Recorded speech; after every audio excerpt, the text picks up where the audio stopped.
What's up, y'all? It's your boy KSK Sports here, and I'm not going to say what y'all think I'm going to say. By this thumbnail and headline, Cleveland media is finally saying this, you will probably assume that I'm about to talk about Shedeur being QB1. I'm not going to talk about that.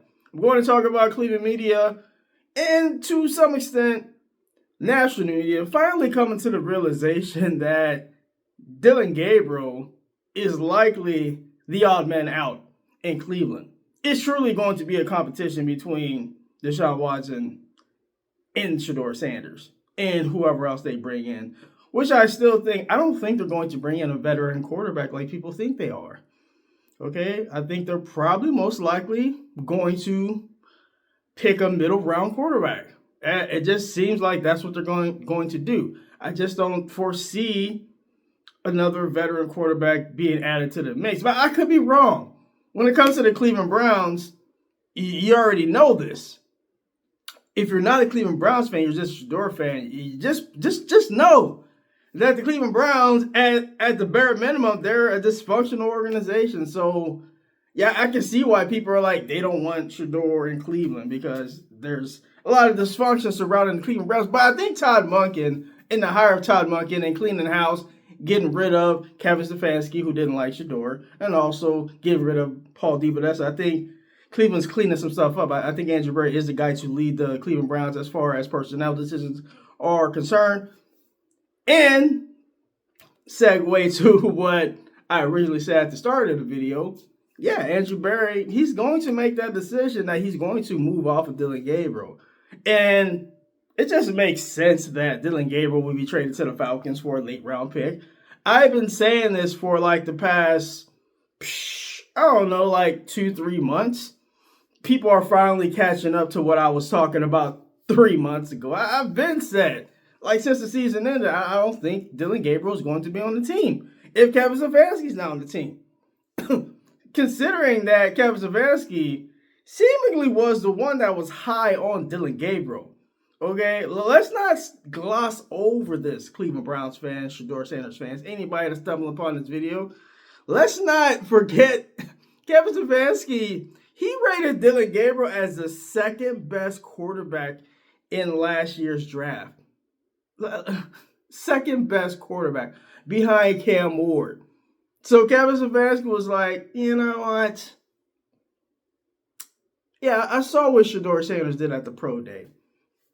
Kevin Stefanski and Andrew Berry, and I believe Jimmy Haslam, they went to Shedeur's pro day in Colorado. I think they were looking at him and Travis Hunter during the pro day. So they was like, at 2, they was like, nah, we don't like either one of those guys. So at bare minimum, you have to question some of the decision-making process from the Cleveland Browns. And Kevin Stefanski was a part of that last season. Andrew Berry could have been like, hey, I like Shedeur. And then Kevin Stefanski, he's the guy that, as the coach, okay, he's like, I like somebody else. I like Dillon Gabriel. And then it makes sense because retroactively, Andrew Berry and Jimmy Haslam were behind Kevin Stefanski's back. I think that's where the trust was lost because Kevin Stefanski probably was like, hey, Dillon Gabriel, we all agree Dillon Gabriel, is going to be our developmental quarterback. But the issue with that is when you select a quarterback in the third round, a third round pick is usually still a fringe starter. That's where you pick diamonds in the rough that can be a starter for your team. You know, guys who aren't rated like top of the board, but still they could come in and start games for you as a third round pick. So the Browns wasted a top 100 pick on Dillon Gabriel. And Cleveland media is finally, hey, and some of the guys were on board right away. I will give Zach Jackson credit for this, even though he is saying some spicy things about Shedeur.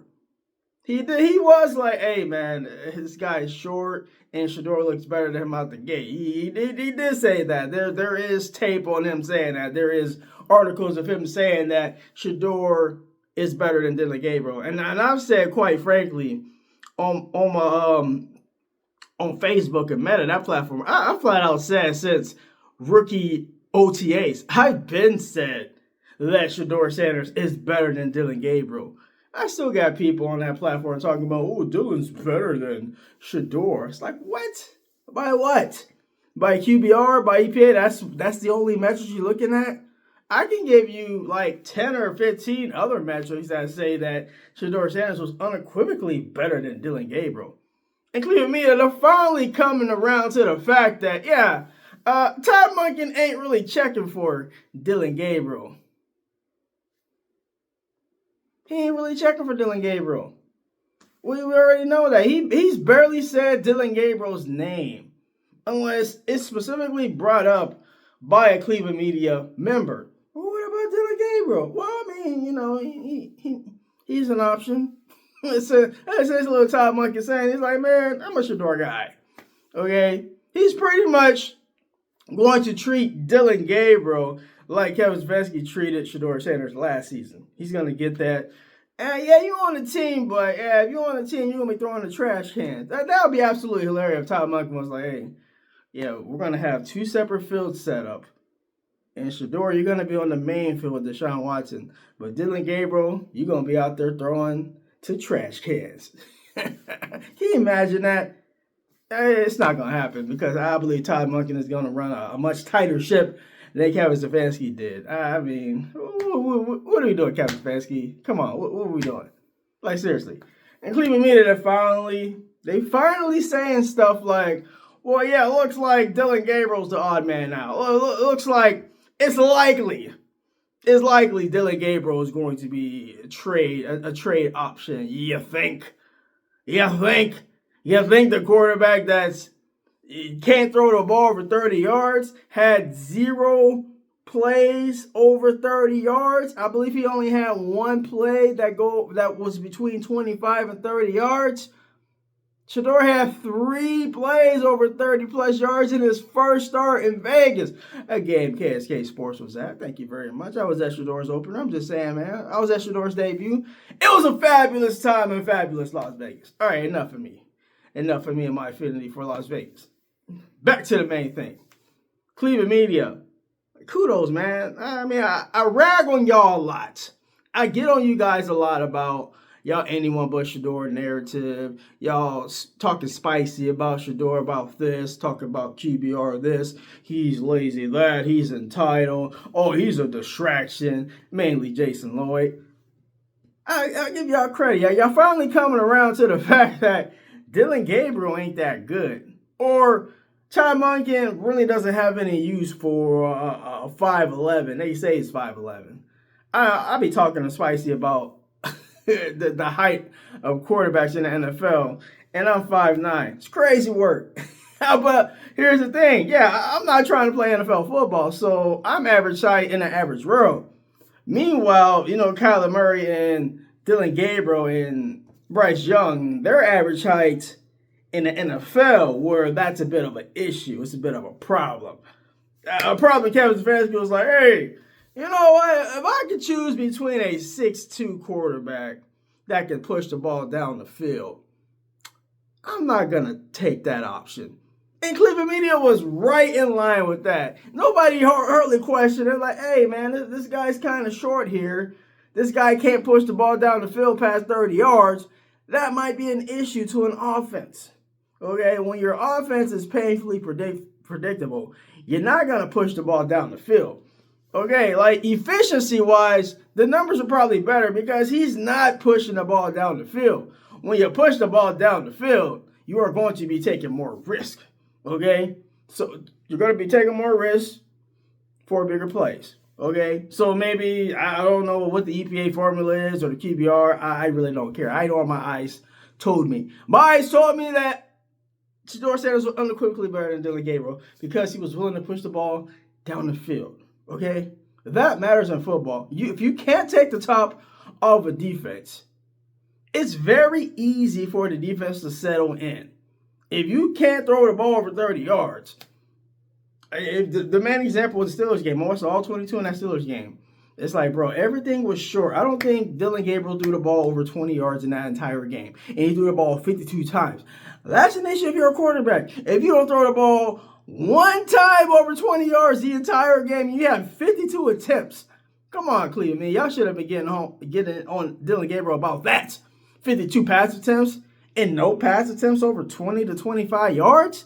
Are you kidding me? And he had 0 interceptions in that game. If you go and rewatch the All 22, he should have had like 5 interceptions in that game. I can't believe no Steelers cornerbacks or DBs or safeties caught a Dillon Gabriel pass. Bro,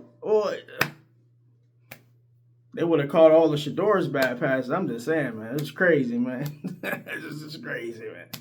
But, yeah, Cleveland media, golf clap.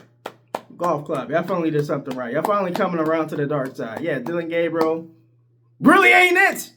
He ain't like that. He not him. We all knew this. All the Shedeur fans, all the Cleveland fans, we all knew this. There's still people trying to, cope with Dillon possibly being a guy in Cleveland. We play better than Shedeur. I mean, that's what the numbers say. Like, no context, no nuance at all. Yeah, you put side by side QBR, EPA. Yeah, Dillon Gabriel. Yeah, you just simply go on advanced analytics. Yeah, Dillon Gabriel had better analytical stats than Shedeur. Too bad that's not how football's played. Okay, if that was the case, then Dillon Gabriel would have been 3-3 when he started. He started 6 games, and Shedeur would have been 1-6. That just tells you that you just can't simply go on advanced analytics to make an argument that Dillon Gabriel was better than Shedeur Sanders. You have to watch the All 22. You have to watch film breakdown on Shedeur, on Dillon, which I did. Okay, Dillon Gabriel did not like to push the ball down the field. Okay, did not like to push the ball down the field.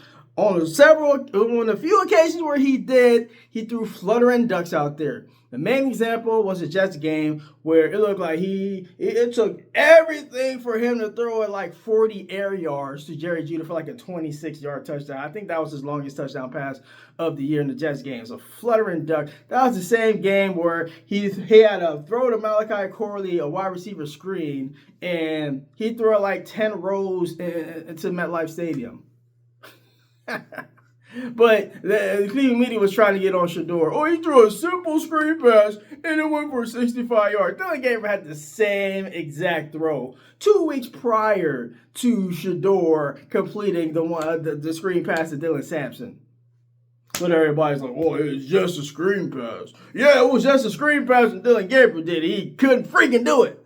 Come on, man. We doing Cleveland media. I done told y'all. He not very good. He the odd man out. All right, KSK rolling out. I'm kind of bloviating. I'm kind of rambling on, so I'm gonna halt this video right here. Like, comment, subscribe. I'm closing in on 500 subs. Help your boy get over 500 subs. Maybe it'll be with this video with your support. Thank you very much. I appreciate y'all. See you aunties. I see y'all in the comments. Appreciate y'all. Thank you. All right, KSK out. Peace.